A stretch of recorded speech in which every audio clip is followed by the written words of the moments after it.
El último tema, literatura peruana última, precisamente se llama así. ¿De qué vamos a hablar en este último periodo? Eh, bueno, aquí hemos incluido dos textos de la literatura peruana contemporánea, ¿no?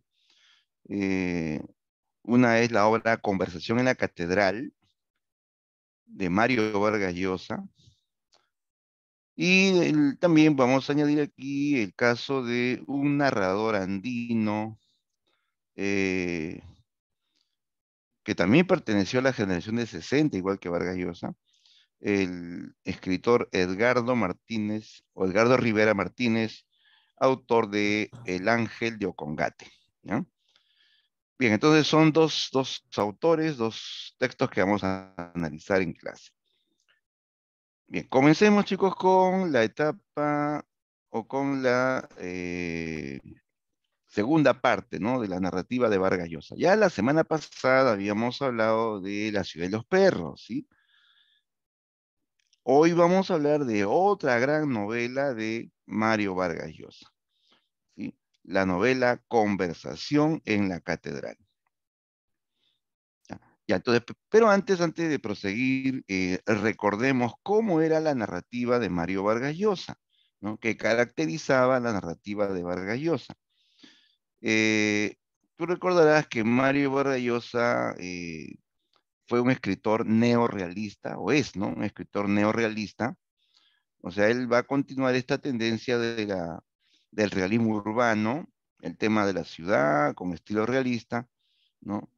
Pero se fue diferenciando del resto, ¿no? Un autor que se desmarcó de su generación, porque muy jovencito él viaja a Europa y comienza ya a hacerse conocido, famoso en el ámbito internacional, ¿no?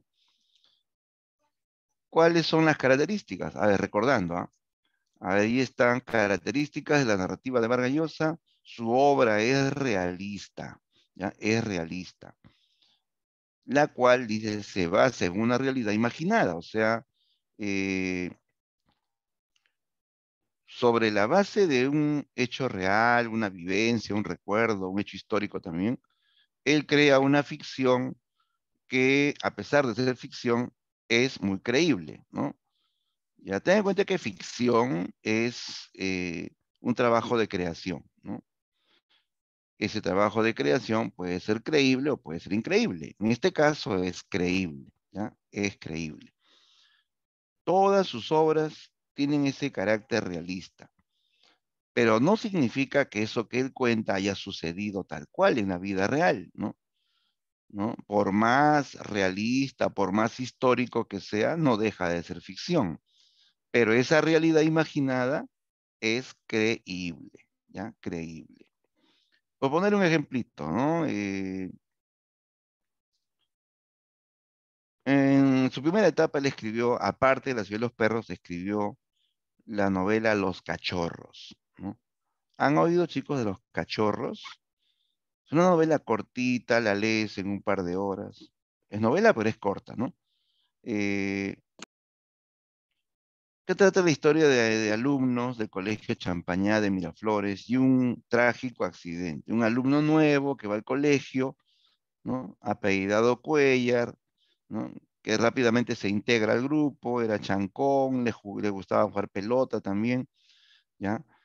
Eh, una tarde, pues, después de jugar un partido de fútbol en el colegio Champañá, todos pues estaban en los baños, ¿no? Lavándose, algunos estaban bañándose, ¿no?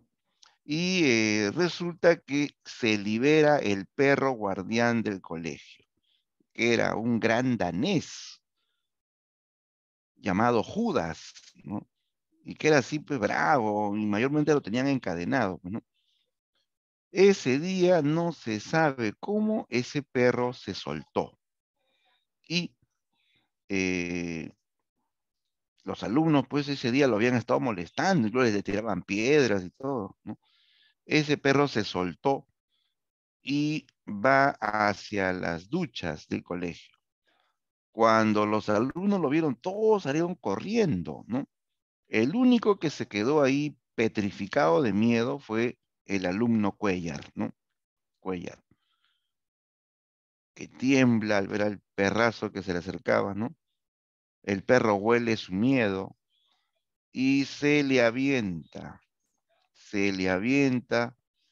y ¡zas! Le mordió los genitales, chicos, ¿sí? Y, y así ferozmente le arrancó los genitales. Cuando yo leí eso, hasta a mí me dolió, chicos, ¿no? El perro lo había castrado a ese pobre niño, le había mutilado los genitales, ¿no?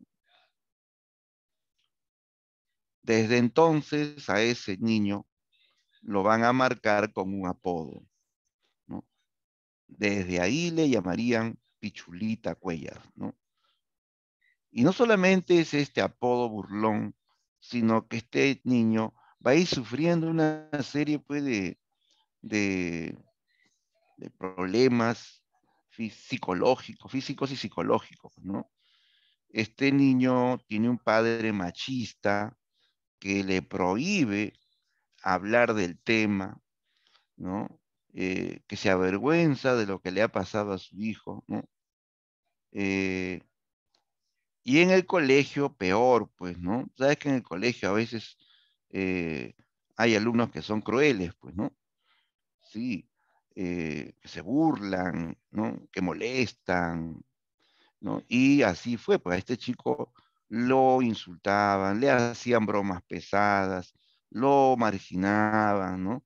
Eh, Hasta una chica también lo marginó, cuando se enteró de su problema ya no le habla, ¿no? Ese muchacho que era chancón se vuelve vago, ya no quiere estudiar, no quiere saber de nada, jala los exámenes, ¿no? Casi repite el año, de pena lo hacen pasar, ¿no? Y así, pues, ¿no? Este chico vio una serie de problemas que finalmente terminan en hecho que era de familia acomodada, recibe regalo un carro, ¿ya? Un carro, pero fue el peor regalo que le hicieron. Con ese regalo él comete locuras, juega las casinos,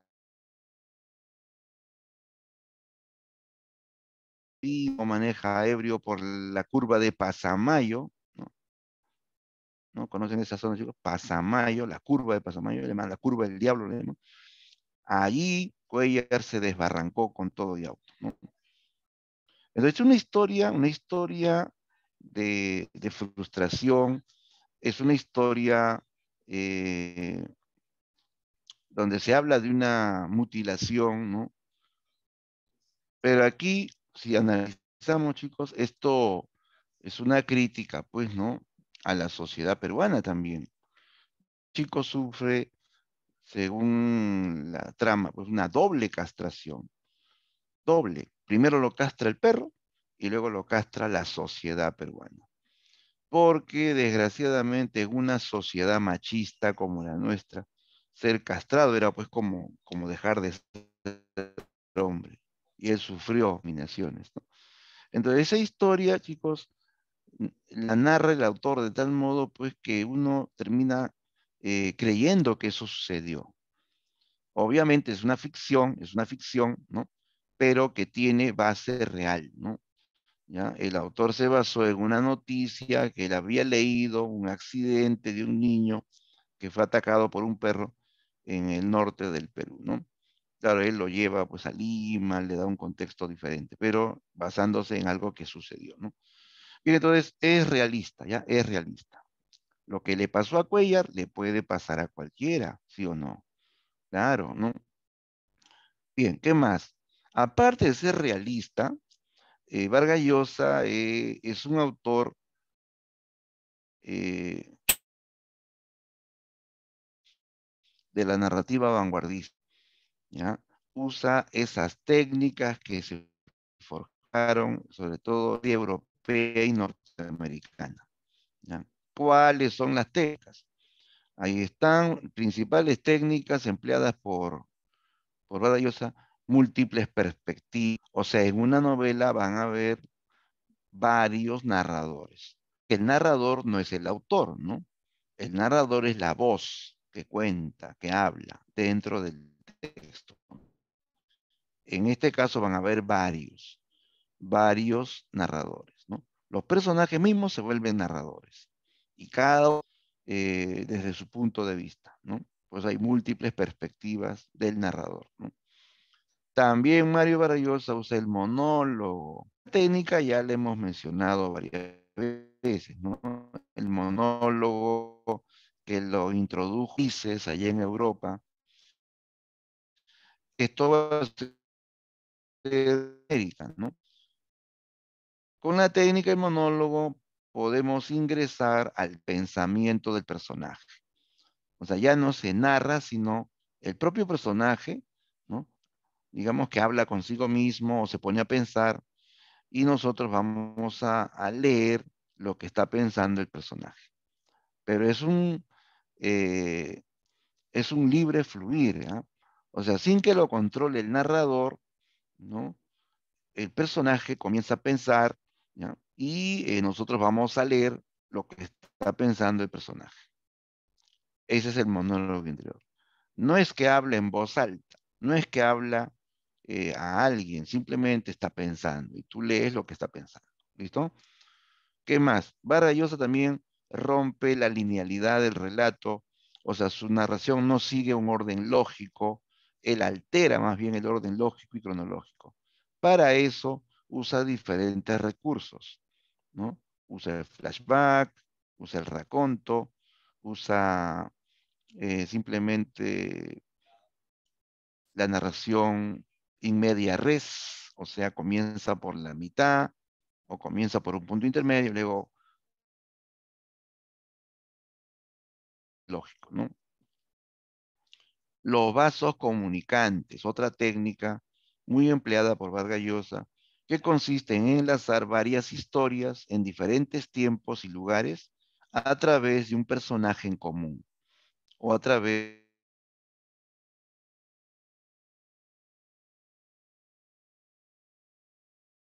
también se puede hacer esto de vasos comunicantes cuando, imagínate que tú conversas por teléfono en un lugar, por ejemplo, entras a un centro comercial, por así, y hablas por teléfono con alguien ahí.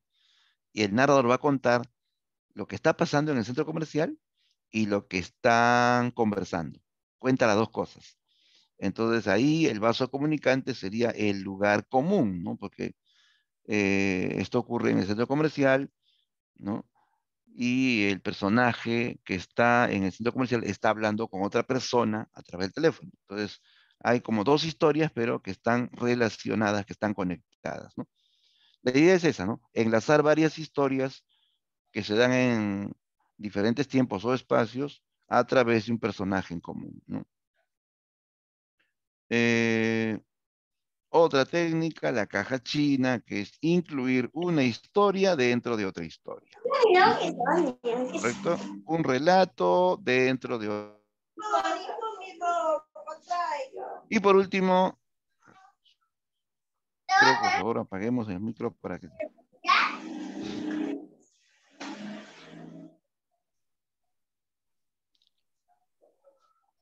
Ya, a ver. Y el último recurso es el dato escondido, que lo habíamos mencionado la semana pasada, ¿sí? El autor oculta una información, no crea un misterio, solamente nos da algunos indicios, algunas pistas, pero no nos dice la información completa. Ya, ese es el dato escondido, ¿no? Bien, entonces Vargas Llosa es un autor que usa técnicas modernas, técnicas de vanguardia, ¿ok? Esa es la diferencia. A ver, Cristel, tu micro, Cristel.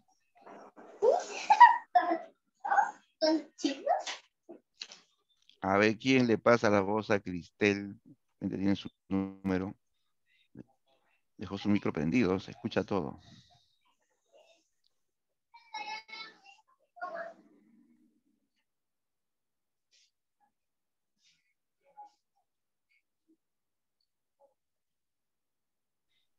Ya, listo, vamos a continuar.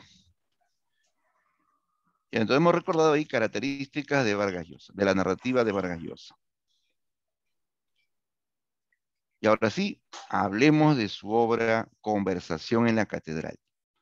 A ver, esta es una de las grandes novelas de Vargas Llosa, la escribió también en la década del 60, su época de apogeo, pues, ¿no? Eh, y según el propio autor, es una novela a la cual él le tiene mucho afecto. Es más, él dice que si tuviera que salvar del fuego una de sus novelas, salvaría esta. ¿Por qué? Porque es una novela a la cual le ha dedicado mucho, mucho tiempo, una novela eh, que le costó mucho trabajo de, de crearla, ¿no? Tuvo que investigar, tuvo que hacer muchas revisiones, tuvo que hacer muchas correcciones, ¿no? ¿No? Porque así es Mario Vargas Llosa, es un autor que le gusta la perfección de la forma.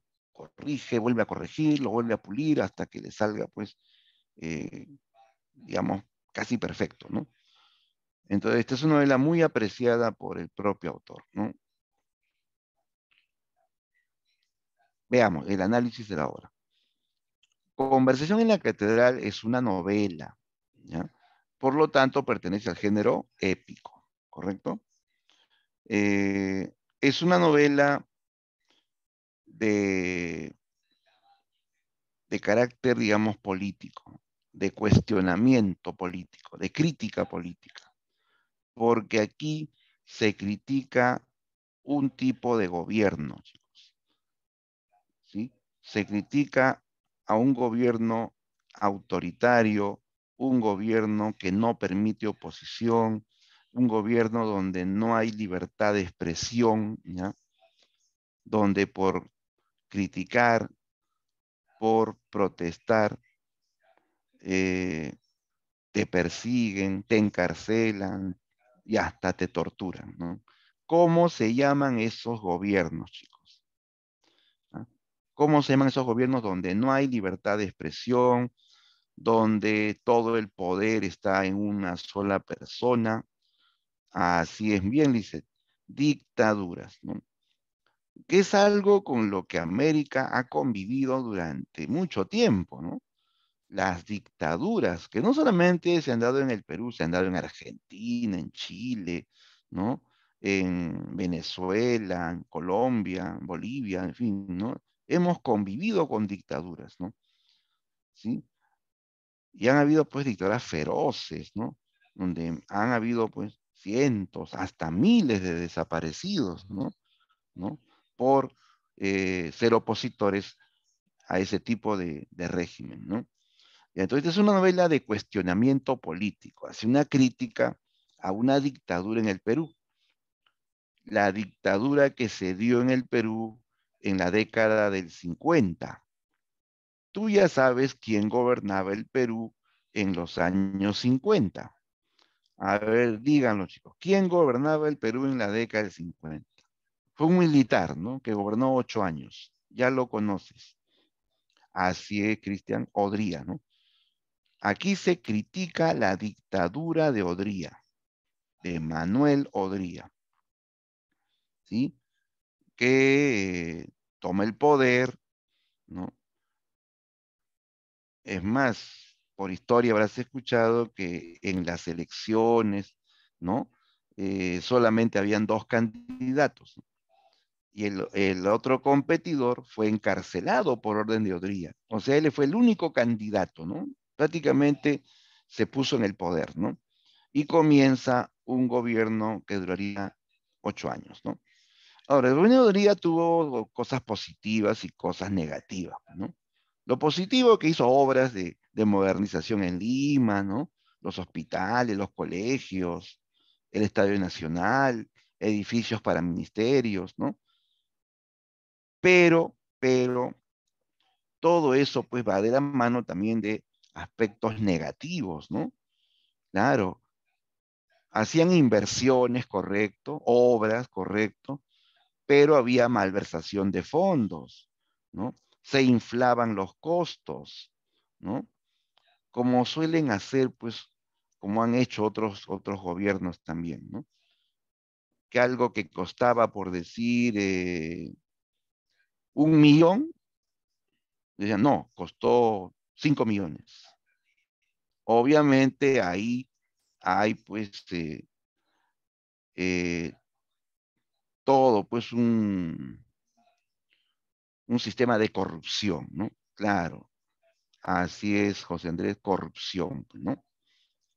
Y hubo fuerte represión contra todos los que se oponían al régimen. En esa época muchos fueron perseguidos, algunos fueron incluso asesinados. ¿Quiénes se oponían al gobierno de Dría? Los apristas, los comunistas, ¿no? Y va a haber una fuerte persecución, va a haber un sistema de espionaje en las universidades, en las fábricas, hasta en las calles, ¿no? Y entonces todo aquel que era pues un opositor eh, era encarcelado, ¿no? Torturado y muchas veces desaparecido, ¿no? Bien, entonces esta novela va a criticar este tipo de régimen, ¿no? La dictadura, ¿no? Bien, van a haber otros temas, ¿no? Claro, junto al tema de la crítica a la dictadura está pues de la mano, ¿no? El tema de la corrupción del poder, ¿no? El enriquecimiento ilícito. Claro, el presidente, el dictador se hizo rico, ¿no? Se enriqueció ilícitamente, como han hecho pues muchos, ¿no? Ya esa es historia, chicos, que ya sabemos, ¿no? Toledo, García, Alan García, Fujimori, ¿no?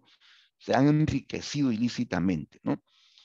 Y en este caso, en el caso de Odría, muy astuto, pues termina su gobierno y se va a aliar con otro partido para que a él no lo investiguen, ¿no? Apoya a otro partido, de tal modo que ya no lo van a investigar. Se libra de polvo y paja, ¿no?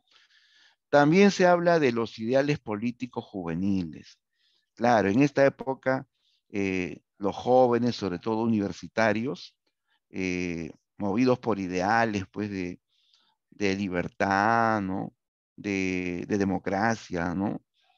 De revolución, pues, ¿no? Van a, a enfrentarse, van a participar activamente, ¿no? En protestas, sueñan con un Perú diferente, ¿no?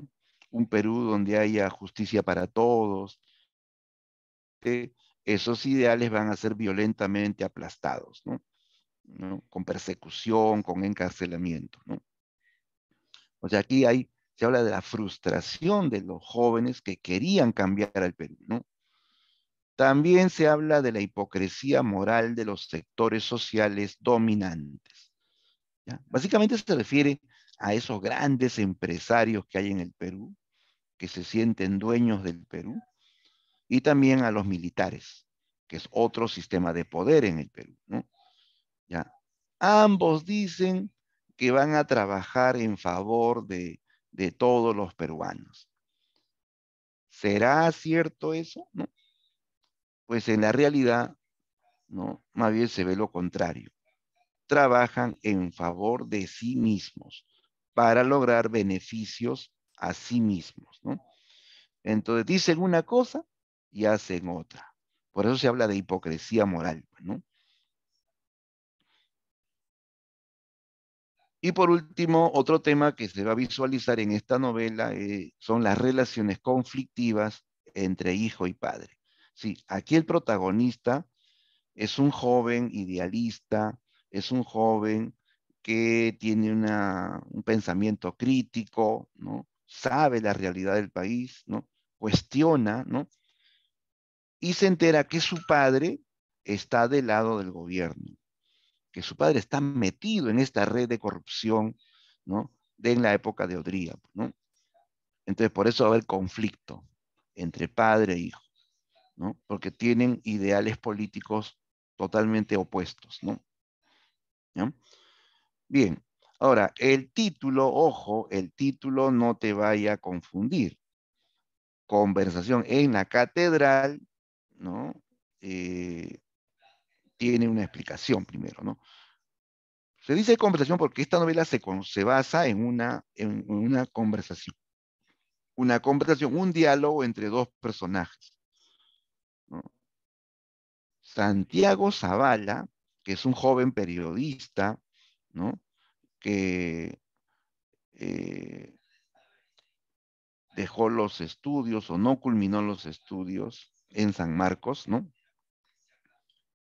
Va a dialogar con un chofer, un moreno, que sirvió de chofer y guardaespaldas al papá de este periodista. Se llamaba Ambrosio Pardo. ¿Ya? Ambrosio Pardo. Ellos se van a encontrar y van a conversar. Van a conversar y en esta conversación se va tejiendo la historia, pues, ¿no? Donde se habla tanto de la vida personal de Santiago Zavala y se habla también de la vida política y social durante el gobierno de Odría, ¿ya? Es una conversación bastante larga, una conversación que duró más de 4 horas. ¿Dónde conversaron? En la catedral.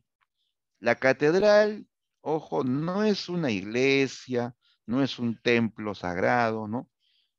La catedral era una cantina, un bar, incluso un bar así de mala muerte, ¿no?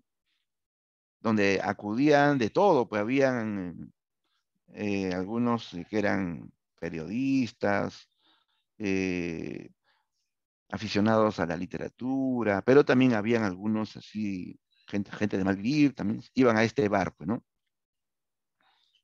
Ya, la catedral entonces es un bar que quedaba digo porque ya no existe, en la última cuadra eh, de la avenida Puente del Ejército, ¿ya? Así era más o menos en los años 50, 60, como se ve aquí en la foto en la izquierda, ¿ya? Después quedó en ruinas y se vendió, ya no existe el bar La Catedral. Ya le decían la catedral, ¿por qué? Porque tenía un portón grande, así como en las iglesias antiguas, ¿no? Un techo alto, ¿no? De ahí le pusieron ese nombre, ¿no? La catedral, pero era una cantina, un bar, ¿no? ¿Ya? Ahí conversaron Santiago Zavala y Ambrosio Pardo durante más de 4 horas, ¿no? Entonces es la explicación del título de la novela, Conversación en la Catedral. Bien, vamos a ver rápidamente un argumento de la obra. Esta obra tiene dos ejes temáticos o dos ejes, la vida de Zavala, ¿no? Y en segundo lugar, ante el régimen de Odría. ¿Ya? Y entonces se encuentran estos dos personajes, ¿ya? Santiago Zavala y Ambrosio Pardo. Santiago Zavala eh, había salido pues a la calle a buscar a su mascota que se había perdido, ¿ya? Y él se dirigió a la perrera municipal, ¿no? Lo más probable es que lo hayan encontrado, ¿no? Vagando y se lo llevaron a la perrera. Entonces él va a la perrera y ahí se encontró con Ambrosio Pardo,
Ambrosio Pardo, ¿no? Así de casualidad, ¿no?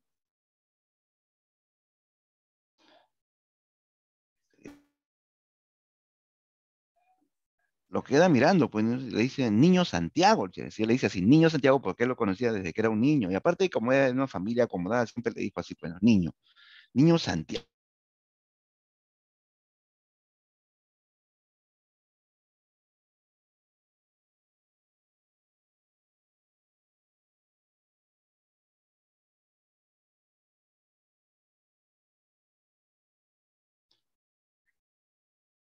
Ahora sí, profe, ahora sí. ¿Se escucha? Ya, muy bien.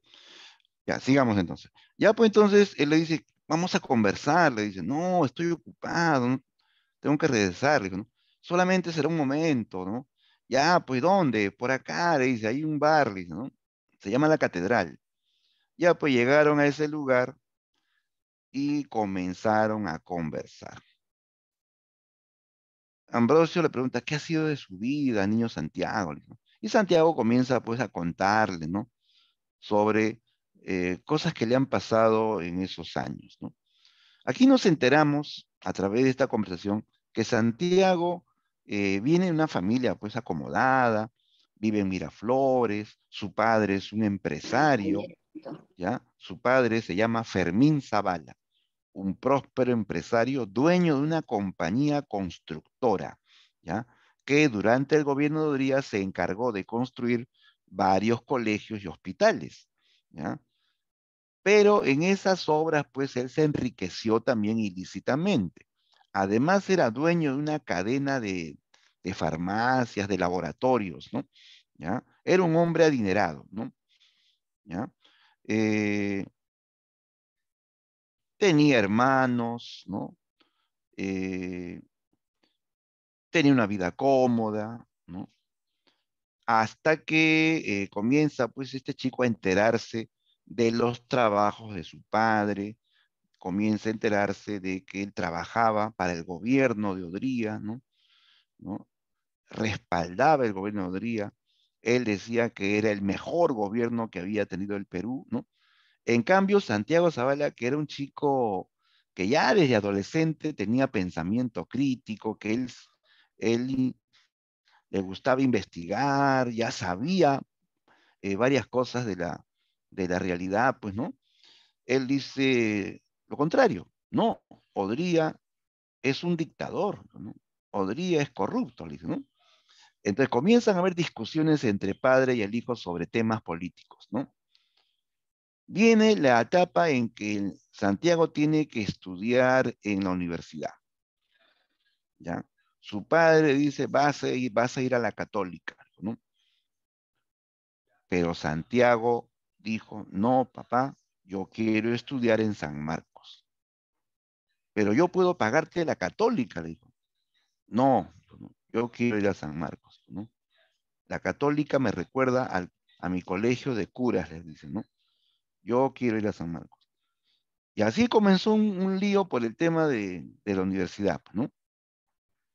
No, a San Marcos vas a ir a hacer política, ¿no? Porque en esa época había mucha agitación política en la universidad, ¿no? ¿No? Y ahí va a haber huelgas y etcétera, ¿no? Además, ahí postula un montón, ¿no? Le decían, tienes que dar un examen de admisión, le decían, ¿no? Ya, yo voy a estudiar, le dice, ¿no? A ver, pues si puedes, dijo, ¿no? Y Santiago se puso a estudiar, se quemaba las pestañas, ¿no? Estudiaba, practicaba, hasta se amanecía estudiando y logra ingresar, ¿no? A la Facultad de Derecho de San Marcos, ¿no? ¿Ya? Santiago Zavala hablará de su experiencia en la universidad. En esa época, pues, había, habían grupos, ¿no? En la universidad.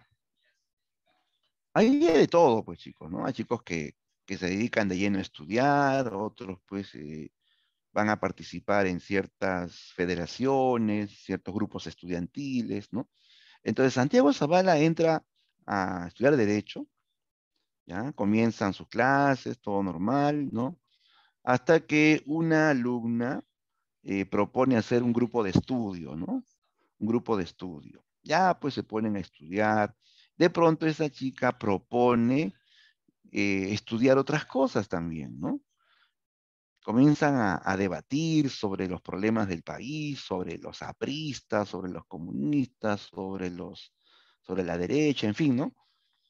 Y en ese tema, vamos a investigar, pues, ¿no? Y comienzan a estudiar también cuál es la ideología del APRA, la ideología del comunismo, la ideología del fascismo, y así, pues, ¿no? Comienzan a investigar y comienzan grandes debates entre ellos, ¿no?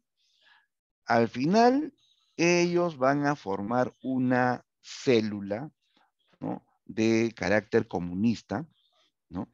Pero es una célula clandestina, pues, ¿no? Sin que nadie lo sepa, ¿no? Eh, Se reúnen, ¿no? Cada cierto tiempo en forma clandestina, dentro de la universidad, ¿no? ¿Ya? Y comienzan, pues, a participar, ¿no? Comienzan a apoyar huelgas de obreros, de ferroviarios, de textiles, ¿no? Marchas de estudiantes contra el gobierno, ¿no? Comienza a participar, ¿ya? Santiago está medio indeciso. Por un lado, está de acuerdo con estos ideales, ¿no? ¿No? Pero por otro lado, eso contrasta pues con su origen, porque él viene de una familia acomodada, ¿no? Él está acostumbrado a esta vida pues llena de lujos, ¿no? De amigos pitucos, de lugares exclusivos, ¿sí o no? ¿No? Entonces, eso como que lo descuadra, ¿no? ¿No? Entonces, no está muy seguro de esos ideales que discuten en esas reuniones, ¿no? Pero sí participa, ¿no? Hasta que este grupo clandestino va a ser descubierto, porque el gobierno de Oría tenía espías en todas partes. Dice que mandaban falsos estudiantes a la universidad, que se matriculaban y todo, pero no eran alumnos, eran espías del gobierno, para que informen quién es el líder de esos grupos, si hay alguna célula de corte comunista. Entonces, eh, el grupo va a ser descubierto. Un día estaban reunidos así en debate y llega la policía, rodean la universidad, se meten, ¿no? Y los encuentran, pues, leyendo literatura revolucionaria, ¿no? Y a toditos se los llevaron presos, previa paliza, ¿no? Se los llevaron presos, ¿no? El único que pudo librarse fue Santiago Zavala. ¿Por qué? Porque su padre era un hombre poderoso, era un hombre influyente. Además era aliado de Odría, ¿no? Trabajaba con Odría, ¿no? O para Odría, ¿no? Ya pues entonces a todos los demás les pegaron, los torturaron, ¿no? A él también le pegaron, pero a él lo dejan libre. Cuando se enteran que era hijo de Fermín Zavala, le informan, pues, ¿no? Don Fermín, su hijo, está metido en una célula comunista, por eso está preso, ¿no? Entonces el señor le dice al, a este siniestro Cayo Bermúdez, que era el brazo derecho del dictador, le dice, yo soy aliado de este gobierno, dijo. Yo soy muy leal a Odría, dijo. Así que exijo que pongan en libertad a mi hijo. Y fue así que lo liberaron, ¿no? El padre va a la prisión y se encarga de la liberación de su hijo, ¿no? Ya, pero cuando lo ve, le dice, yo te dije, a la universidad ibas a ir a hacer política, ¿no? Y el hijo le cuestiona también, pero el papá se molesta, le da una bofetada, le dice, ¿no? El muchacho dice, padre, desde hoy ya no viviré en tu casa, me voy, dijo, ¿no? Voy a trabajar, voy a vivir solo, ¿no? Ya no voy a depender de tu dinero, dijo, ¿no? Y así, a partir de esta experiencia de haber sido pues encarcelado y maltratado, Santiago Zavala deja la universidad, no ha terminado sus estudios y se va de su casa. Le pide a un tío que le ayude a conseguir trabajo, ¿no? Y consigue trabajo como redactor en un periódico. como él tenía estudios, pues no era cualquiera tampoco, ¿no? Le dan el trabajo de redactor en el diario La Crónica, que era un diario sensacionalista de la época, ¿no? Ya entra a trabajar y va ganando experiencia, pues poco a poco, ¿no? El problema es que allí él se siente frustrado porque resulta que su jefe le dice ya, le hace primero pruebas, ¿no? A ver cómo tipeas, ¿no? Cómo es tu redacción, cómo es tu velocidad, etcétera, ¿no? Vas a escribir esta noticia, dijo, ¿no? O sea, él tenía que escribir lo que su jefe le decía. Muchas veces tenía que exagerar, muchas veces tenía que tergiversar, faltar a la verdad. La idea era vender periódicos, ¿no? ¿No? La idea era vender periódicos, ¿no? Y muchas veces tenía que incluso escribir en favor del gobierno, ¿no? Porque el gobierno controlaba pues, los medios de comunicación también, la radio, los periódicos, ¿no? Estaban muchas veces bajo el control del gobierno, ¿no? Porque si no, lo cerraban, ¿no? Bien, entonces él eh, se siente por eso muy frustrado, porque dejó la universidad, rompió con su familia, ahora vive modestamente en un cuarto alquilado, ¿no? En comparación a la vida cómoda que tuvo pues, con su familia, ahora vive en forma precaria, le pagan lo que quieren, como no terminó estudios, le pagan lo que quieren, le pagan poco, pues, ¿no? Y no puede, pues, ¿no? No puede, digamos, decir lo que él piensa realmente a través del periodismo, ¿no? Se siente muy frustrado, ¿no? ¿Ya? Todo esto hace que Santiago pues camine por la ciudad así siempre, ¿no? Con una sensación de frustración, ¿no? Y justamente una, una pregunta muy célebre en esta novela es la que hace Santiago, ¿no? Él se pregunta, ¿en qué momento se jodió el Perú? Así con esa forma, ¿no? ¿En qué momento se jodió el Perú? ¿No? Entonces, la novela busca responder esa pregunta. ¿Ya? Él dice eso porque se siente muy deprimido, muy frustrado, porque así como el Perú está pues, para él fregado, ¿no? Él también se siente igual. Él ve en la realidad peruana su propia frustración también, ¿no? Bien, eh, también otro tema de conversación va a ser la vida política y social del país, ¿ya? Santiago ya contó su historia, su vida, lo que le pasó en la universidad, ¿no? Su frustración, ¿no? Y aparte ahora viene esta segunda línea narrativa, la vida política y social del Perú. Ambrosio Pardo, que es el que está conversando con Santiago, fue, fue, eh, fue chofer y guardaespaldas de varios personajes importantes.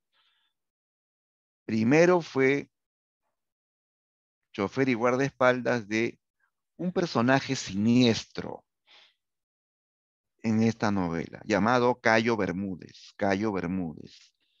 Cayo Bermúdez era como, a ver, como Vladimiro Montesinos de Fujimori, ¿ya? Era el Vladimiro de Odría, era el Montesinos de Odría. Él se encargaba de una red de espionaje para eliminar a los líderes de oposición, para sofocar intentos de golpe de Estado también, para comprar conciencias, ¿no? ¿Ya? Para también hacer que el gobierno de Odría pues se perenice, digamos, ¿no? Para que haya una especie de supuesto respaldo, ¿no? ¿No? Que el país estaba bien, que el país estaba contento con Odría, ¿no? Dice que, por ejemplo, iban a las barriadas que se habían formado en Lima en esa época, y a ellos, pues, les daban así pues una limosna para que vayan a hacer marchas de apoyo. Iban a los mítines, ¿no? A la Plaza San Martín, a diferentes plazas, con banderas le decían, viva Odría, viva el gobierno de Odría, el mejor gobierno del Perú, ¿no? Más o menos, pues, como hacen los fujimoristas, ¿no? Han visto, chicos, llevan en micros a un montón de gente, ¿no? Le dan su tupper, ¿no? Le dan su propina para que, ¿no? Respalden al gobierno o respalden a sus líderes políticos. Así también hacían en la época de Odría, pues, ¿no? A la gente humilde de las barriadas le daban así algo para que vayan a apoyar en marchas al gobierno, ¿no? Bien, entonces se va a ir contando una serie de episodios sobre la vida política y social del Perú. Se habla de cómo Odría subió al poder con el apoyo de empresarios ricos, ¿no? De militares que se sentían pues los dueños del Perú. Tenían sus reuniones, ¿no? Militares y empresarios ricos, ¿no? ¿Ya? Obviamente ellos ayudan a, subir, a Odría a subir al poder para luego recibir, pues, ¿no? Beneficios del gobierno, ¿no? ¿Ya? Se habla de cómo se reprime violentamente a toda oposición. Sobre todo en esta época, los enemigos del gobierno, los más fuertes eran los apristas, ¿no? ¿Sí? Los apristas, que comienzan a ser perseguidos, algunos de ellos fueron asesinados durante la época de Odría, ¿no? ¿No? Eh, y paradójicamente, tú habrás escuchado por historia que después, ¿no? Después los apristas se aliaron a sus perseguidores. ¿Han oído eso o no de eso en historia, chicos? Que el APRA terminó uniéndose a Odría. O sea, se unen al partido que los persiguió, que los mató, ¿no? Que los encarceló, ¿no? Sí, pues, ¿no? Y hay fotos, ¿sabes? Donde se le ve a Aya de la Torre ahí cenando con Odría, ¿no? Y todos los muertos, todos los deudos, ¿no? O sea, eso quedó en el olvido, ¿no? Así es la política, chicos, es sucia, ¿no? Todo es conveniencia, ¿no? Ajá, la convivencia, ¿no? Así creo que se llama. Ustedes están más frescos en historia que yo, ¿no? Bien, entonces, ya pues, ellos persiguieron a los apristas, los encarcelaban, incluso a los líderes los mataban, ¿no? ¿No? Igualmente perseguían pues a los comunistas también, ¿no? Ahora, se habla de la corrupción durante el gobierno de Odría, el enriquecimiento ilícito, las grandes celebraciones, ¿no? Dicen que hacían grandes fiestas. Odría era amigo de las grandes celebraciones, buen bebedor, también mujeriego, pues nos dice que a las fiestas que ellos hacían iban los empresarios, los militares, iban también vedettes, llevaban a las vedettes de esa época, a las bailarinas más famosas de la época, ¿no? Hacían fiestas así pues orgiásticas, ¿no? Cuenta una anécdota, dice que en una de esas Rodríguez estaba borracho, carga una vedette en su hombro, así, ebrio, bailando, y ¡pum! Se cae con todo y vedette al suelo. Desde ahí se lastimó la cadera. Por eso que el presidente así caminaba medio cojo, medio que rengueando, tambaleando. ¿Qué le habrá pasado al presidente? Decían todos. Nadie se imaginaba que fue por una caída al cargar a una vedette, ¿no? Bien, entonces, todos esos detalles pues se van contando, se van conversando, ¿no? En este lugar, en la catedral, ¿no? Se habla de cómo luego comienzan los pleitos entre los grupos de poder. Sí, los empresarios ricos comienzan ya a incomodarse por el excesivo poder que tienen los militares. Dice, un momento, nosotros hemos puesto a los militares en el gobierno. No, no es posible que ellos tengan más poder que nosotros, ¿no? Nosotros somos los dueños del Perú, decían. Así pensaban los empresarios, ¿no? Y comienzan a conspirar contra el gobierno. Ellos decían, con plata se cambian presidentes, ¿no? Era la filosofía de los empresarios, ¿no? ¿No? y comienzan a conspirar contra el poder militar, ¿no? O sea, se dan esos conflictos, ¿no? Entre grupos de poder, ¿no? También se cuenta un episodio escabroso eh, de un asesinato de una vedette a quien le decían la musa, y que había sido amante de Cayo Bermúdez, el Montesinos de Odría, ¿no? Y este Cayo Bermúdez, pues, que venía de Chincha, que era así, pues, todo rudo, todo feo, estuvo con la mujer más linda de esa época, la vedette más despampanante, la más deseada. Claro, como él también tenía poder y dinero, ¿no? Se dio ese lujo, pues, ¿no? Y a esta vedette la tenía, pues, como una reina.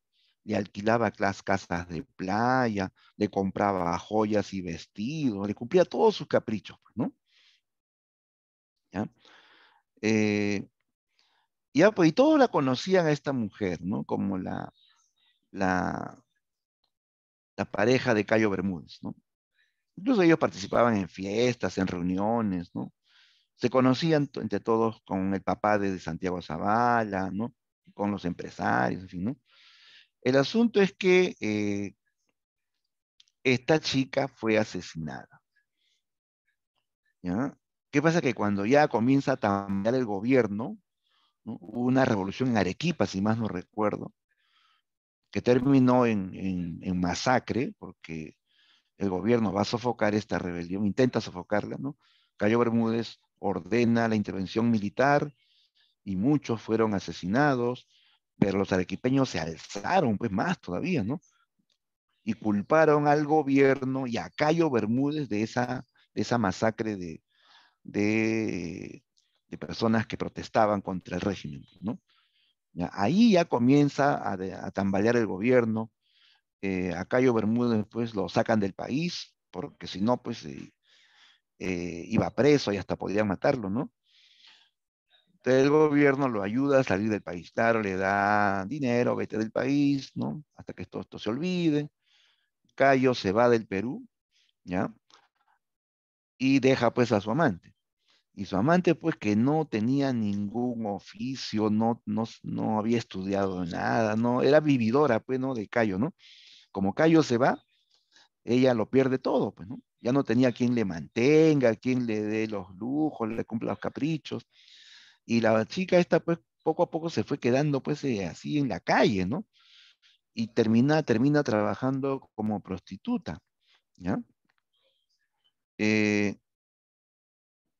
y resulta que esta muchacha va a enterarse de un secreto de Fermín Zavala.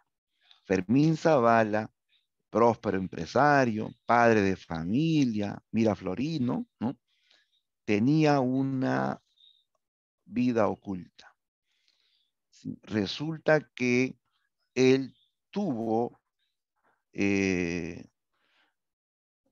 una relación, pues, sí, clandestina con su chofer, con Ambrosio Pardo.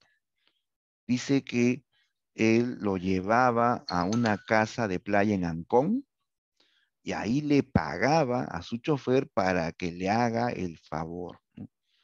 Sí, el papá de Santiago Zavala eh, tenía conductas homosexuales. Estaba con el negro Ambrosio, ¿ya? Eh, Esto se lo cuenta Ambrosio ya estando borracho, ¿no? Que el borracho ya comienza a hablar todo, pues, ¿no? Y comienza a acalorarse la discusión, la conversación, y ahí donde el negro Ambrosio le dice, tu padre es un maricón, él me pagaba para que yo le haga el favor, yo no quería, pero yo necesitaba la plata, digo, ¿no? Santiago Zavala no lo puede creer, ¿no? No puede creer que su padre tenía pues relaciones homosexuales con su chofer, ¿no? Y Ambrosio Pardo cuenta que un día fueron descubiertos por la musa, la vedette, ¿no? Que era amante de Cayo Bermúdez, llega así sorpresivamente a la casa de Ancón y los encuentra pues en plena escena, ¿no?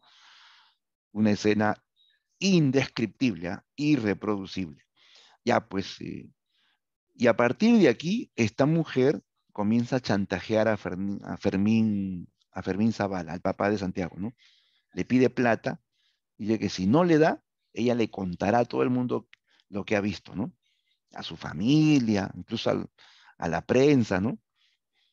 Y Fermín pues le pagaba, ¿no? Para que ella no cuente nada, ¿no? Poco después la encontraron muerta, pero así muerta violentamente a cuchillazos, ¿no? Incluso con el rostro desfigurado, ¿no? La hallaron en un hotel de mala muerte, así acuchillada y desfigurada, ¿no? Fue todo un caso policial de la época. Y como Santiago trabajaba en el diario La Crónica, le pidieron que se encargue de ese caso. Él investigó, pero nunca se llegó a saber pues, quién fue el asesino, ¿no? Pero sí llegó a enterarse de que su padre estuvo involucrado, ¿no? O sea, él entrevistaba, investigaba y llegó a esa información, pero no tenía, pues, no se tenía la certeza de quién había matado a la musa. Y justamente ahora que están conversando con Ambrosio, él le dice, ¿cómo pasó? ¿Quién mató a la musa? Fue mi padre, ¿no? Él la mandó a matar, porque ella deduce, bueno, como ella fue la que vio esta situación escabrosa de Fermín Zavala y su chofer, eh, Ambrosio no quería decirle, pues, ¿no? Dime la verdad, ¿fue mi padre quien la mató? ¿O la mandó a matar? Tu padre no la mató, le dice. Entonces, ¿quién? ¿Quién fue? Fui yo, le dice. Yo la maté, dijo, ¿no? Yo no podía permitir que eso se sepa, ¿no?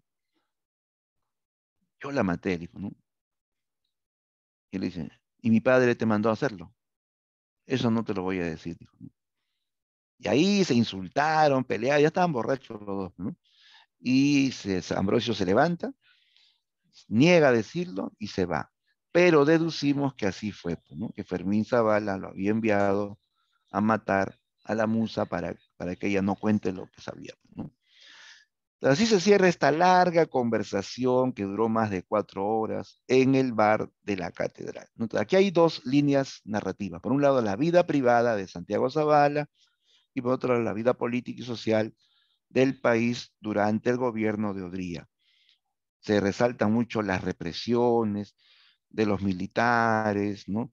Las persecuciones, los encarcelamientos, las torturas, ¿no? Los pleitos entre los grupos de poder, ¿no? ¿No? Entre militares y empresarios ricos aquí en el país, ¿no? El conflicto también de Santiago con su padre, ¿no? Porque tenían pues puntos de vista completamente distintos, contrarios, ¿no?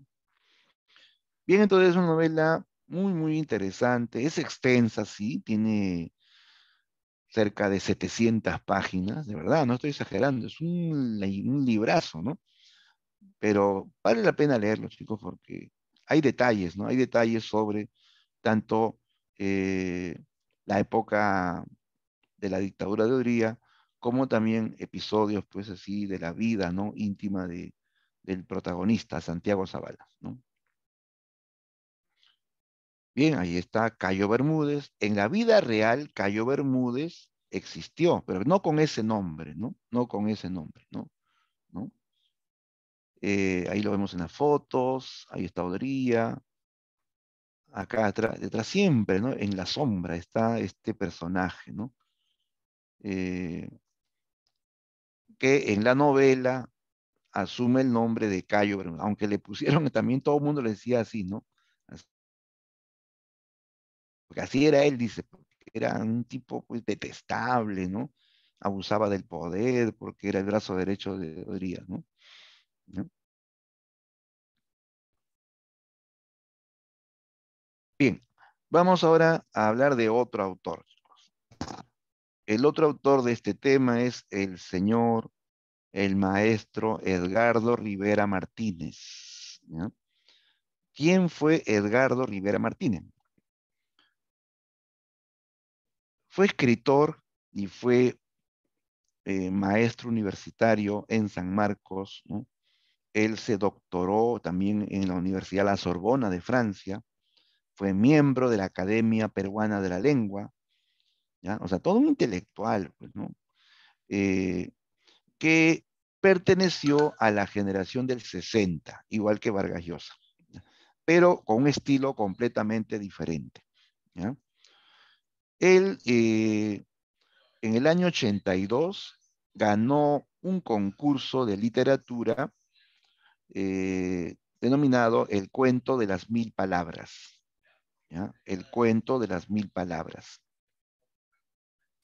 organizado por la revista Caretas. Él gana este concurso con un cuento titulado El ángel de Ocongate. ¿Ya? Así se llama su relato, El ángel de Ocongate. Que como era pues digamos, la condición del concurso, tenía que ser un relato breve. Tenía que tener máximo 1000 palabras, ¿no? Por eso se llama así el concurso, el cuento de las 1000 palabras, ¿no? Este cuento fue ganador de ese concurso y hace pues que Edgardo Rivera se haga pues muy conocido, ¿no? Él luego va a tener también novelas, ¿ya? Él hace cuentos y hace novelas, ¿no? En el año 1993, su novela País de Jauja fue finalista del premio Rómulo Gallegos, un premio que se otorga en Venezuela. Antes en Venezuela daban este premio internacional al mejor novelista latinoamericano. ¿Ya? Se daban ese lujo, ¿ah? De tener un premio internacional para, eh, digamos, con decorar a un novelista notable. Este premio lo ha ganado Vargas Llosa, este premio lo ha ganado García Márquez y otros grandes escritores, ¿no? De América Latina, ¿no? Entonces su novela, País de Jauja, no ganó, pero fue finalista, fue finalista. Es más, para la crítica, esta novela sería la mejor narración de esa década, ¿no? En el año 2013, el Ministerio de Cultura le concedió el Premio Nacional de Cultura en la categoría Creatividad, ¿no? Por su labor literaria, ¿no? Ahora, veamos su literatura. Entre sus obras tenemos novelas como El Unicornio, también tenemos libros de cuentos, ¿no? Eh, y aquí está el cuento que ganó el concurso de las 1000 palabras, el cuento El ángel de Ocongate, que es el cuento que nos piden analizar en esta clase, ¿no? Y ahora sí, veamos qué caracteriza a la narrativa de Edgardo Rivera Martínez. Miren, a él se le ubica en una tendencia literaria denominada narrativa andina fantástica, ¿ya? Narrativa andina fantástica. ¿Cómo es la narrativa andina fantástica? Eh, es un tipo de, de narrativa donde se combina la realidad con lo fantástico, ¿ya? Transita, como dice acá, entre el realismo y lo fantástico, y siempre ambientado en el mundo andino. O sea, él describe una realidad que de pronto se quiebra, una realidad andina que de pronto se quiebra con algo sobrenatural, con algo imposible, ¿no? Por ejemplo, en su libro El Unicornio, habla pues de las costumbres andinas, ¿no?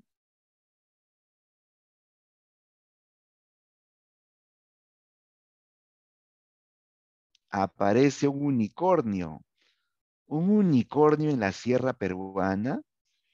Esto es fantástico. Primero que eso es imposible, ¿no? ¿Ya? Entonces, eh, hay una realidad andina, pero que se quiebra por la presencia de algo sobrenatural. O en El ángel de Ocongate, nos hablan de un danzante andino que vaga buscando su identidad, su origen, y lo fantástico es que al final pues se descubre que él es un ángel que perdió su condición de ángel y se volvió un danzante, ¿no? ¿No? Entonces, eso es lo típico de su literatura, ¿no? Transite entre el realismo y lo fantástico. Hay una realidad que se quiebra con un hecho extraordinario o sobrenatural. Ahora, este escritor eh, apela a la narrativa todavía tradicional, ¿ya? Él, por ejemplo, narra en forma lineal, emplea la narración lineal, o sea, narra en orden lógico y cronológico. No es como Vargas Llosa que hace saltos en el tiempo, ¿no?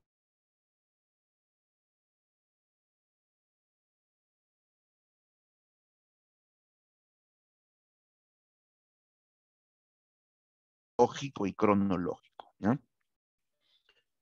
¿Qué más? Su obra tiende a la armoniosa conjunción entre las tradiciones culturales occidentales y andinas.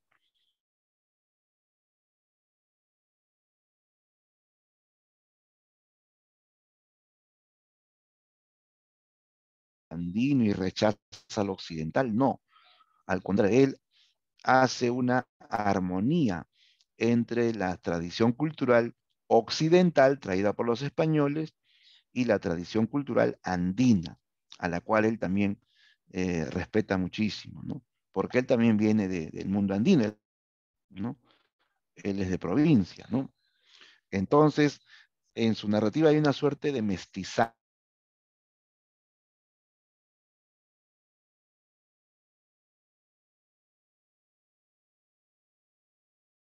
ancestros españoles, así como ancestros indígenas, ¿no?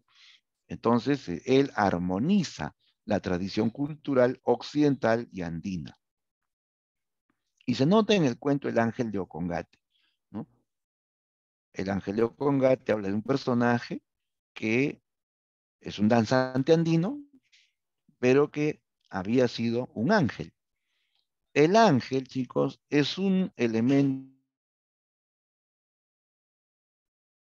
traído por los españoles, ¿no? Dentro de lo que es el catolicismo, ¿no? La idea de ángeles, ¿no? Pero el danzante andino es de acá, pues, ¿no? El folclore andino es de acá. Entonces, ahí se ve cómo el autor intenta armonizar esas dos culturas, la occidental y la andina, ¿no? ¿Qué más? Ya por acá. Un personaje constante en sus cuentos es el ángel caído. Sí, es un personaje recurrente, ¿no? Que aparece en varios relatos de este escritor. El ángel caído, ¿no? O sea, un ángel que perdió su condición sagrada, ¿no? Y que está en permanente búsqueda y recuperación de la condición sagrada perdida, ¿no? ¿Qué más? Sus personajes suelen ser solitarios, marginales al entorno en el que viven. Personajes que buscan un retorno a las raíces, a la identidad. Mitos y tradiciones, también, ¿no? Un retorno a los mitos y tradiciones que suelen estar relacionadas con lo andino. Sí, pues mayormente sus personajes, ¿no? Se ve en El Ángel de Ocongate, se ve en País de Jauja, personaje que vive solo, ¿no? De vez en cuando sale de su casa hacia el pueblo, ¿no? Vive con su perro, ¿no? O otros son así marginados en el ambiente en que viven, ¿no? Y por tanto, ¿no? Van a ser pues esencialmente solitarios, ¿no? Y es otro rasgo constante de su literatura, ¿no? Bien, vamos a analizar este cuento. El Ángel de Ocongate, escrito por Edgardo Rivera Martínez, ¿ya? Es un cuento breve, muy breve, ¿ah? Tiene, exagerando, 2 páginas, ¿no? ¿No? Hasta en una página entraría el cuento, ¿no? Con letra pequeña, ¿no? Ya. Es un relato muy breve. Es que así pedí el concurso. Cuento de 1000 palabras como máximo, ¿no? Y 1000 palabras entran tranquilamente, pues, en 2 hojas, ¿no? ¿No? Bien, entonces, un cuento breve dentro del género épico, ¿ya? El tema central de este cuento es la pérdida y la condición sagrada. La pérdida de la condición sagrada. Porque el protagonista Es un danzante que antes fue un ángel, ¿no? Y perdió esa condición sagrada, ¿no? También se habla del conflicto y la disolución de la identidad, ¿ya? Este eterno problema de quién soy yo, ¿no? Es el problema de muchos peruanos, ¿no? Como el Perú es un país mestizo, ¿no? Muchos pues se miran al espejo y dicen, ¿quién soy yo? ¿Soy español? ¿Soy indio? ¿Soy chino? ¿Soy negro? Porque hay de todo, pues, ¿no? El Perú es una nación de todas las razas, ¿no? ¿Sí o no? De todas las sangres, ¿no? Entonces van a haber estos conflictos, ¿no? De identidad mayormente en sociedades mestizas, pues, ¿no? Eh, Todo esto va de la mano con otros asuntos relacionados, ¿no? En esta obra se habla de la doble condición de un personaje, sagrada y profana. Se habla del tránsito de la existencia mítica a la humana. Claro, primero fue un ángel, luego pasó a ser un danzante, un ser humano, ¿no? Se habla finalmente de la soledad del migrante. O sea, va a ser ya, digamos, la interpretación, el mensaje del relato. A ver, veamos de qué trata este cuento. A ver, el protagonista es un danzante que perdió la memoria. No sabe su nombre, no sabe de dónde viene, no sabe quién es su familia, no sabe ni dónde está parado. Ese es su problema. Él no desconoce su origen, ¿ya? Él es un danzante que tiene su traje de danzante, ¿no? Pero es un traje que ya está viejo, que ya está gastado, ¿no? Tiene un sombrero con pluma, tiene un jubón con blondas, ¿no? Con muchos adornos brillantes, ¿no? Es un traje de danzante, pero él ni siquiera sabe qué danza es. Todos los que lo ven piensan que es un loco o que perdió la memoria. De repente, de tanto bailar, ¿no? De tanta pasión, perdió la razón, ¿no? Decían eso porque hay danzantes que son bien apasionados. ¿Han visto chicos danzantes que son apasionados? Esos que les gusta danzar, que danzan con pasión, hasta se tiran al piso, se levantan, ¿no? Hacen acrobacias y todo, ¿no? Dicen, de repente haciendo acrobacias, ¿no? Se golpeó y perdió la razón, perdió la memoria, ¿no? Era lo que la gente creía al verlo, porque él llegaba así con su cara de asustado, ¿no? Queriendo identificar a alguien o que a él lo identifiquen. Y así se hizo famoso. Él recorría pueblos, ¿no? Buscando su identidad. ¿Quién soy yo? Es la gran pregunta que se hace, ¿no? Se convirtió en un personaje legendario, al punto que algunos, algunos, algunas personas se acercaban y le hacían ofrendas, ¿no? Le hacían ofrendas, así como si fuese él un personaje sagrado. Las ancianas se acercaban, lo miraban, pobre joven, tan hermoso, tan joven, decían, tan joven y hermoso, pero sin memoria, decían, ¿no? Incluso las chicas también lo miraban, pues, ¿no? ¿No? ¿De dónde será? ¿De dónde habrá venido? Decía, ¿no? Y él así recorría pueblos buscando identificar incluso el traje que él usa, ¿no? O sea, iba a donde habían fiestas y miraba los trajes, ¿no? Que usaban los danzantes, pero no se parecían a su traje. Y él seguía buscando, buscaba, llega a un río, un pequeño lago, se mira, mira su aspecto, mira sus manos que son blancas, pero su rostro es oscuro, ¿no? Su traje, ¿no? Es extraño, ¿no? Él no logra identificarse, ¿no? Siempre está con esa pregunta, ¿quién soy yo? ¿No? Soy una sombra apagada, dice, ¿no? Y así vagaba pues por las punas hasta que llegó a un pueblito llamado Raurac, donde encontró a un anciano quechohablante, ¿no? Él no hablaba, este danzante no pronuncia ni una sola palabra, por eso piensan que también él es mudo, pero no es que sea mudo, sino que él no quiere hablar. Él hace monólogos, siempre está pensando y pensando y pensando, y tú lees lo que él está pensando, ¿no? Él no habla con nadie, ¿no?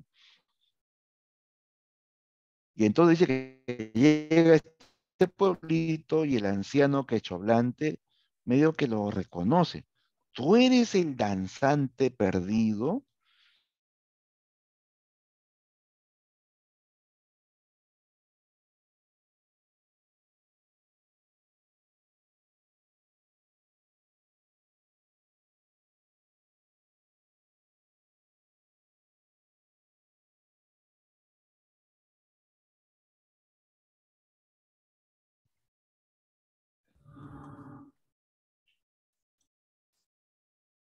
Hola, hola, seguimos.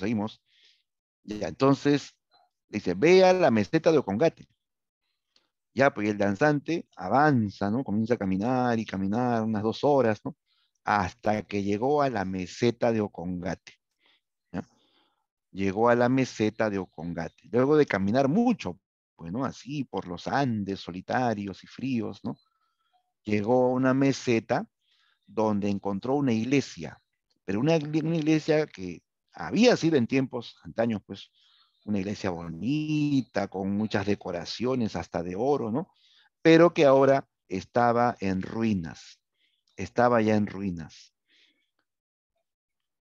Él entra a esa iglesia en ruinas y se queda mirando una pared donde habían 4 cuadros, 4 cuadros.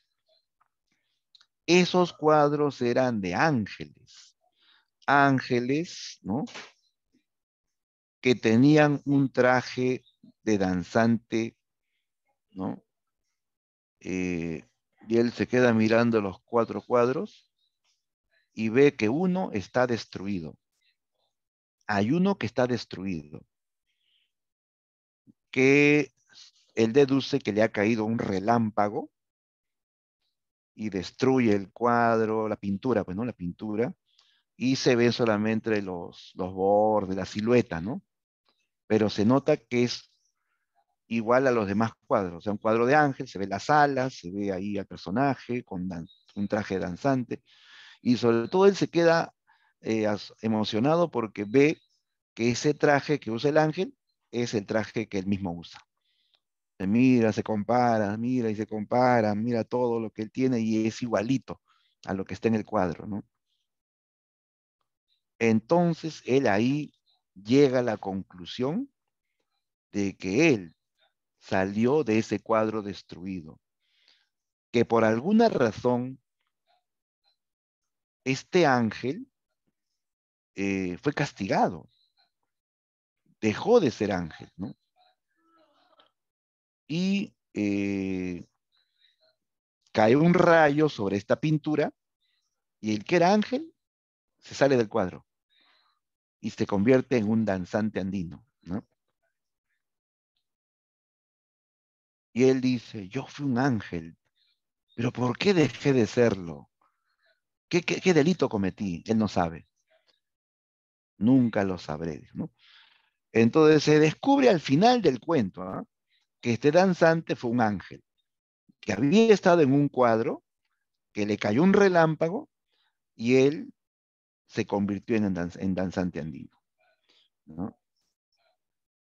Lo que nunca sabría es por qué perdió su condición de ángel, ¿no? ¿Ya? Ahora él es un marginado, él es un hombre sin memoria, ¿no? Eh, y tendrá que seguir, ¿no? Buscando su identidad hasta el final de su vida, ¿no? Este mito, chicos, este cuento está basado, se inspira en algo, en el mito del ángel caído, ¿no? Un mito bíblico, ¿no? La historia ¿se acuerdan de Lucifer, que fue el ángel más hermoso, el ángel preferido de Dios, pero que se rebeló y fue arrojado, ¿no? Al abismo, ¿no? Y se convierte en el diablo, ¿no? Él es el ángel caído, pues, ¿no? Más o menos en esa historia se inspira este escritor para escribir El ángel de Ocongate. Porque aquí habla de un ángel que también perdió su condición de ángel, ¿no? ¿No? Un ángel caído, ¿no? Bien, detrás de esta historia hay un mensaje, chicos. Este ángel o este danzante que fue ángel y dejó de serlo y que vaga buscando su identidad, es una especie de metáfora. Él representa a los migrantes que salen de su tierra, de su mundo, de su cultura, y tienen que ir a otro lugar, ¿no? Vienen a la ciudad, a Lima, ¿no? Y cuando vienen a la ciudad, se sienten, se sienten excluidos, se sienten fuera de cuadro, fuera del cuadro. Así como el ángel estuvo en un cuadro y luego salió, convertido en danzante, eso quiere decir o simboliza a los migrantes que se sienten marginados, que se sienten fuera de cuadro, ¿no? Que se sienten excluidos, que están buscando una identidad, ¿no? A qué cultura pertenecer, ¿no? ¿Ya? Ese es el fondo, chicos, ¿ya? Este personaje danzante representa a los migrantes provincianos que vienen a la ciudad y se sienten marginados y que están en esa búsqueda de la identidad. ¿Qué cosa soy? ¿A qué cultura pertenecer? ¿A la andina de donde provengo? ¿A la de la ciudad? Porque es diferente, ¿no? La cultura de la ciudad que la cultura andina, ¿no? Entonces, aquí él va a intentar, entonces, fusionar las dos culturas, ¿no? Tanto la andina, de donde proviene, como la occidental que predomina en la ciudad, ¿no? Bien, ese es en todo caso, la metáfora de este cuento, ¿no? Muy bien, visto esto, vamos a desarrollar la práctica, ¿ya? A ver, chicos, descarguen su material, la dirigida 31,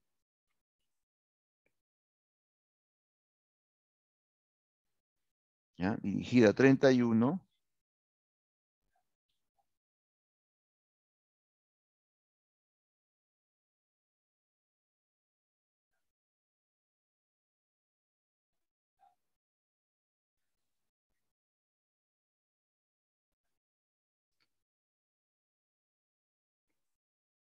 Listo, chicos, vamos a darle solución a la práctica número 31.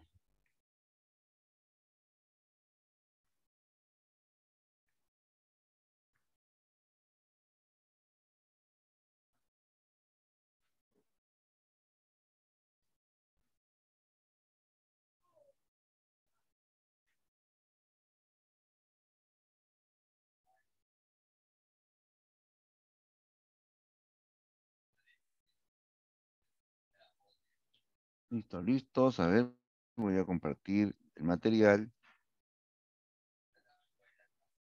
y vamos a resolverlo juntos, ¿no? Mm,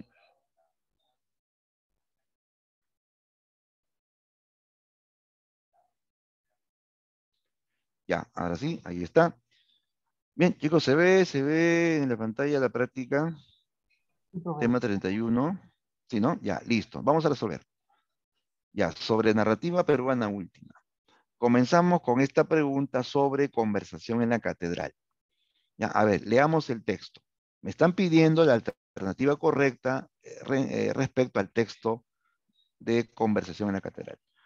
Dice, no sabías, no entendías ni el vocabulario. Tenías que aprender qué era aprismo, qué fascismo, qué comunismo y por qué San Marcos ya no era lo que había sido, porque desde el golpe de Odría los dirigentes eran perseguidos y los centros federados desmantelados, y porque las clases estaban llenas de soplones matriculados como alumnos. Y Santiago frívolamente lo interrumpió. ¿Vivía Jacobo en Miraflores? Le parecía haberlo visto por allá alguna vez, y Jacobo se ruborizó y asintió de mala gana, y Aída se echó a reír. Así que los dos eran miraflorinos, así que los dos eran unos niños bien, pero a Jacobo, piensa, no le gustaba bromear. Ya dice, a partir del fragmento anterior de conversación en la catedral, marque la alternativa correcta. Ya, ¿de qué se está hablando en el texto? Aquí se ve el episodio en que el protagonista está en la universidad y están, ¿no?, debatiendo ideologías, ¿no? ¿Qué era el aprismo, qué era el fascismo, qué era el comunismo? Y hablaban de cómo San Marcos había, había cambiado desde que Odría comenzó a perseguir a los dirigentes estudiantiles, a desmantelar los centros federados de las universidades, ¿no? Desde que envían espías como falsos alumnos, ¿no? ¿No? O sea, todo eso conversaban, pues, ¿no? Eso lo sabían ellos, ¿no? Y de pronto por ahí dice, oye, ¿tú vivías en Miraflores? Y así medio que no quería decirlo, sí, le dice al final, ¿no? Y una de las chicas que está ahí en este grupo dice, así que los dos eran miraflorinos, o sea, los dos son pitucos, ¿no? ¿No? Niños bien, dice, ¿no? A ver, ¿cuál de esas alternativas se relaciona con el texto? Dice, el desarrollo de ideas golpistas provenía desde San Marcos.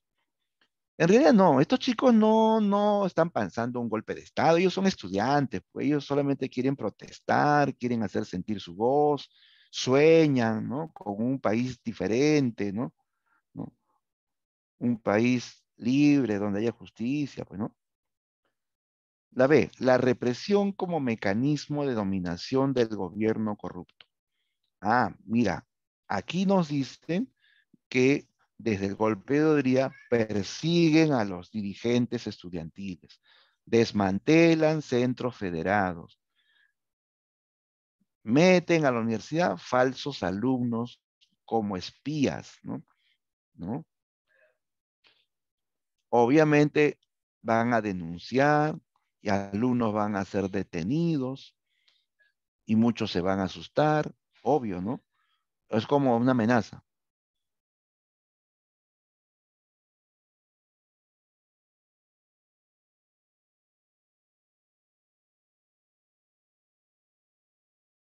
Represión, ¿no?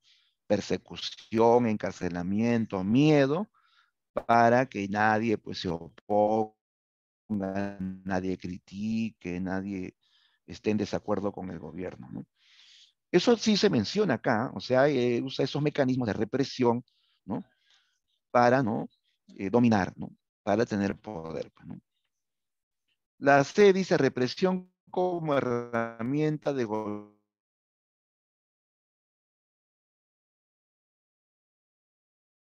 universitarios. La mejor forma de gobernar era a través de estudiantes. No se plantea eso, ¿no? En una dictadura el poder está, el poder judicial, el poder legislativo, no interesa. El poder es el presidente, ¿no? Ya, entonces aquí lo correcto, lo único que sí se relaciona con el texto es, ¿no? Para, ¿no? Tener el control, ¿no? Y evitar, pues, oposiciones, ¿no? Ya, entonces aquí la clave correcta era la B, ¿ya? 1B.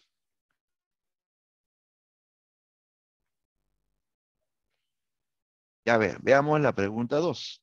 Marque la alternativa que completa correctamente el siguiente enunciado en relación con la línea narrativa de la vida de Zabalita, ¿no? O Santiago Zabala, le dicen Zabalita, en conversación en la catedral. La vida de mediocridad del personaje, o sea, de Santiago Zabala, es posterior a la... Ya, ¿en qué momento él comienza pues ya a vivir así en forma muy precaria, ¿no? En un cuarto alquilado, ¿no? Donde le pagan poco, pues, ¿no? En el periódico, el diario La Crónica, ¿no?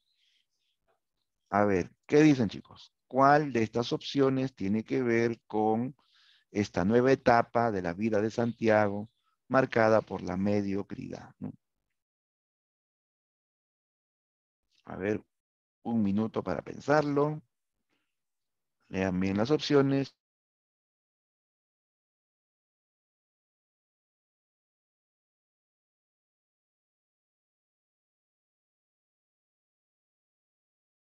El personaje es posterior a la...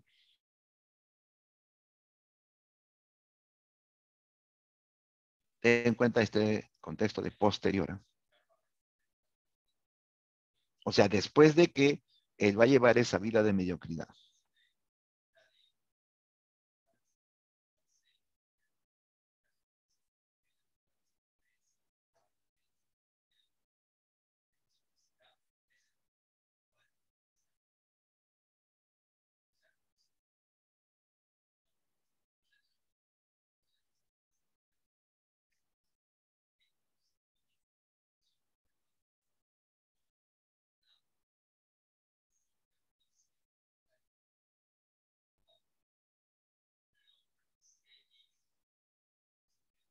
Listo, chicos, a ver qué dicen, cuál será la clave ahí. Después de que comienza a llevar una vida de mediocridad, ¿no? Porque ahora está pues con una vida más precaria, ¿no? Ya no vive con su familia, ¿no? Ya no estudia tampoco, él no concluyó estudios, ¿no? Dejó la universidad. Pero ¿en qué momento pasó eso? Cuando él, a ver, por ahí me dicen, profesor, es la B. Claro, dice, así es, muy bien, la clave es la B. Todo esto lo va a vivir luego de que él declina y abandona sus ideales juveniles. Claro, él se desilusiona, pues, ¿no? ¿No? Porque él militaba en una célula comunista.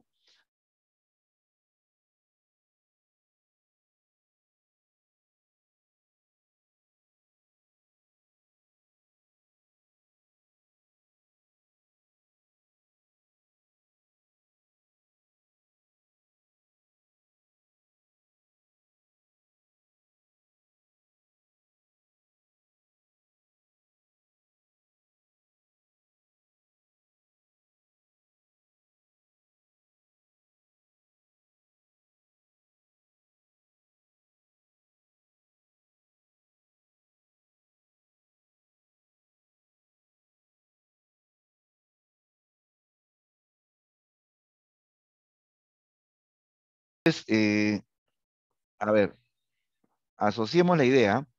Él lleva esta vida de mediocridad luego de esta frustración, pues, ¿no? Esta ideológica que tuvo, ¿no? Cuando estaba en la universidad, los encarcelaron y él se dio cuenta, pues, que eran sueños, eran ideales, pues, que siempre serían aplastados, ¿no? ¿No? Entonces él se decepciona, él deja esos ideales. Al principio tenía ideales comunistas, después ya no, ya se decepciona, ¿no? No, eso no va a funcionar, o sea, no es la solución, ¿no? Entonces deja todo, deja la universidad, rompe con su familia, ¿no? Y lleva esta nueva vida, pues donde él se siente muy frustrado, ¿no? Bien, entonces la respuesta aquí es la B, ¿ya? La pregunta 3, otro fragmento de conversación en la catedral. Dice, bien, bien, el señor Vallejo se pasó la mano por la nevada cabeza, asintió con ojos benévolos. Ya sé que no ha trabajado en un diario hasta ahora. Veremos qué resulta. En fin, quisiera hacerme una idea de sus disposiciones. Se puso grave, engoló algo la voz y dijo, ¿no? Un incendio en la casa Vice, 2 muertos, 5 millones de pérdidas. Los bomberos trabajaron toda la noche para apagar el siniestro. La policía investiga si se trata de accidente o de acto criminal. No más de un par de carillas. En la redacción hay muchas máquinas. Escoja cualquiera. Santiago asintió. Se puso de pie, pasó a la redacción y cuando se sentó en el primer escritorio, las manos le comenzaron a sudar. Menos mal que no había nadie. La Remington, es la máquina de escribir, la Remington que tenía delante le pareció un pequeño ataúd, Carlitos. Era eso mismo, Zabalita, ¿no? Dice, de acuerdo al anterior fragmento de la novela Conversación en la Catedral de Vargas Llosa, ¿qué se puede deducir? Y aquí hablan de cómo Santiago Zavala entra a trabajar al diario La Crónica. Su jefe es el señor Vallejo, ¿no? Un hombre ya de avanzada edad, que le dice, sé que no has trabajado nunca en un diario, no sabes nada de periodismo. Vamos a ver qué resulta, ¿no? Vas a escribir lo siguiente, ¿no? Del incendio, ¿no? El incendio, 2 muertos, ¿no? No se sabe si fue accidente o acto criminal. Ya, agarra una máquina, ¿no? Y ahí escribe lo que te he dicho. Vamos a ver qué tal escribe, ¿no? O sea, le están haciendo la prueba. En esta parte se sentó frente a la máquina de escribir, la Remington, y dice que le pareció un pequeño ataúd. ¿Por qué dice eso? Sentarse en esa máquina donde lo van a probar, ¿no? Donde prueban sus habilidades, él se siente frente a un ataúd.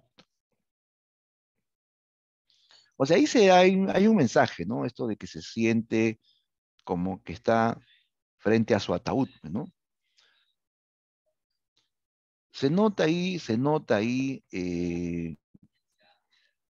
que él se siente pues como que fracasado, ¿no? Que va a tener que de aquí en adelante escribir lo que su jefe le diga, ¿no? Va a tener que incluso exagerar, mentir, tergiversar, ¿no? Porque así muchas veces es la prensa, pues, ¿no? ¿No? A veces sensacionalista, ¿no? Por vender periódicos, a veces tergiversa en favor de cierto gobierno, ¿no? Entonces, él se siente frustrado, ¿no? Como intelectual se siente frustrado, ¿no? Entonces, a ver, ¿los ideales políticos de Santiago son difundidos por la crónica? ¿Será cierto eso? No, pues no. Él va a tener que escribir lo que su jefe le diga, ¿no? Santiago busca denunciar los atropellos del régimen mediante la prensa. ¿Podrá hacer eso? No, pues no. No podrá, no puede denunciar los atropellos de la dictadura. El personaje, al abandonar sus ideales, enfrenta una vida de mediocridad. Claro, ya vimos antes que cuando él ya trabaja en este diario, vive solo, lejos de su familia, lleva una vida de mediocridad, ¿no? Comparado a lo que antes tenía en la vida en Miraflores, llena de comodidades, ¿no? ¿No? Esta es una etapa en que él está pues muy frustrado, se siente fracasado, ¿no? Esa es la clave, ¿ah? La D no, porque dice la prensa escrita promueve la revolución a través de noticias singulares. ¿Promueve la revolución? No, pues no, para nada. Bien, la clave entonces, la C de cerebro. A ver, hagamos la 4. Con respecto a la novela Conversación en la Catedral de Vargas Llosa, marque la alternativa que completa el enunciado. Durante el desarrollo del segundo eje narrativo de la novela se aprecia como un hecho destacado. Ya aquí te decía que habían dos historias, ¿no? La de Santiago Zavala y la otra es la de la vida política del Perú, ¿no? Aquí dice en el segundo eje narrativo, ¿no? Ya pues sobre la vida política del Perú en esos tiempos, ¿no? A ver, política de espionaje de Cayo Bermúdez en contra del poder de Odría. En contra de Odría, no, él es su brazo derecho, no puede estar en contra, ¿no? Lucha por el poder entre militares y los sectores empresariales. Eso sí ocurre, ¿ah? Los empresarios ricos comienzan a conspirar contra los militares porque ya se han dado cuenta que tienen mucho poder, más poder que ellos incluso, ¿no? Ya se cansaron de los militares, quieren darle golpe de Estado, ¿no? O quieren derribar ya ese gobierno, ¿no? Esto sí ocurre, ¿ah? Eso sí se da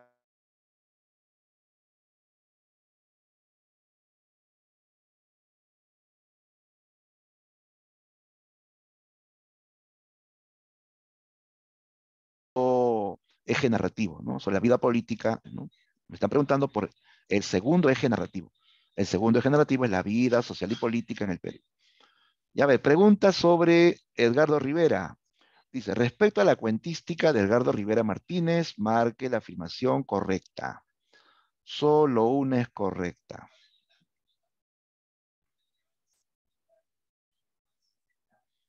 A ver, la identidad es un aspecto cardinal de sus personajes citadinos de la ciudad, ¿no? No, sus personajes son andinos, son rurales, son de la sierra. Falso. La B, existe un conflicto entre lo andino y lo occidental en sus personajes. Conflicto, lucha, oposición. Habíamos dicho que él trata de fusionar, ¿no? Más bien hay una fusión, ¿no? Entre lo andino y lo occidental. No hay conflicto, hay una fusión, ¿no? Se busca armonizar ambas cosas, ¿no? Sus personajes son ángeles caídos que han recobrado su divinidad, que han recobrado o que han perdido. Lo que hemos visto es que estos personajes, ¿no? El ángel que se repite en varias obras, siempre es un ángel que ha perdido su condición de ángel, ¿no? Falso, entonces, no ha recuperado, lo ha perdido. Los sujetos suelen ser solitarios en búsqueda de sus raíces andinas. Eso sí es cierto, ¿ah? Los personajes de Edgardo Rivera son sujetos solitarios o marginales que están en búsqueda de sus raíces andinas, ¿no? Esa es la respuesta. Ya. Chicos, hagamos las 7 porque es una pregunta de texto, una pregunta más interesante. La demás sí la puedes reconocer en la PPT y en el libro también.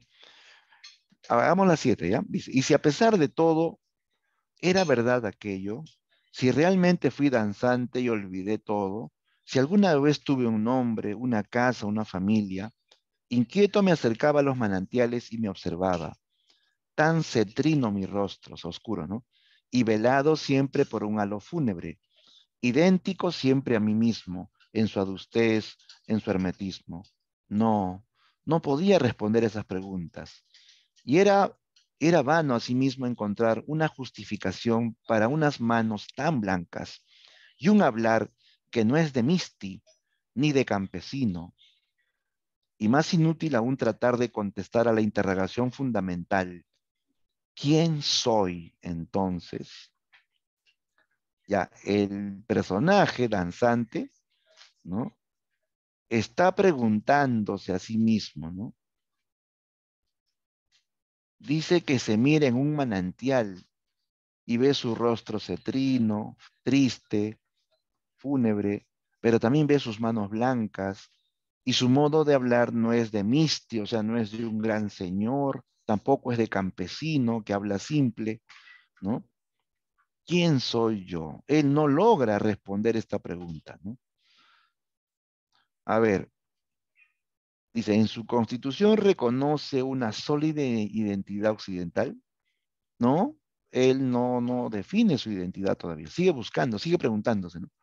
El protagonista asume al verse en el agua su condición divina, ¿no? Pues ahí se ve como danzante, no como ángel, divino se refiere al ángel, ¿no? Se aprecia la técnica de la multiplicidad de puntos de vista, o sea, múltiples narradores. Aquí hay un solo narrador, el que está hablando es el propio danzante, ¿no? Es un solo narrador protagonista, ¿no? Narrador que habla de sí mismo, ¿no? D, el personaje reconoce en sus rasgos su identidad andina. Dice, pero tengo las manos blancas. Mi hablar no es de campesino, ¿no? El danzante al examinarse no logra descubrir su identidad. Eso sí es cierto, ¿no?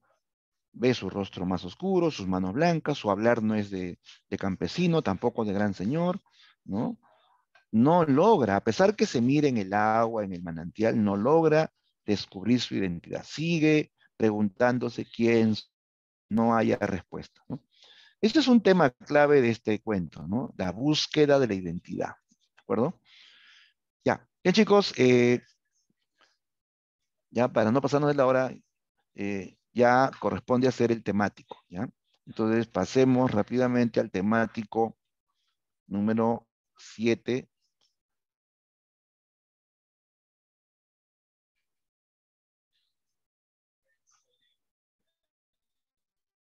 ¿Ya? A ver, todos, vamos al temático.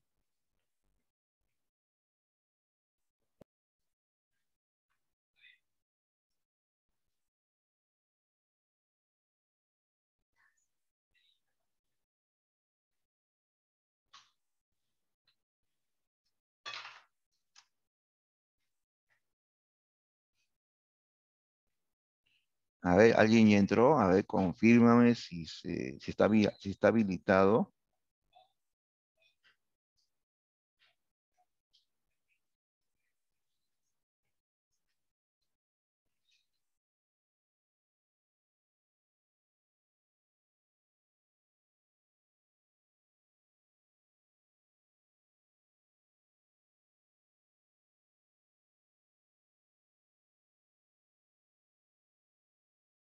Si está habilitado, si se puede ingresar.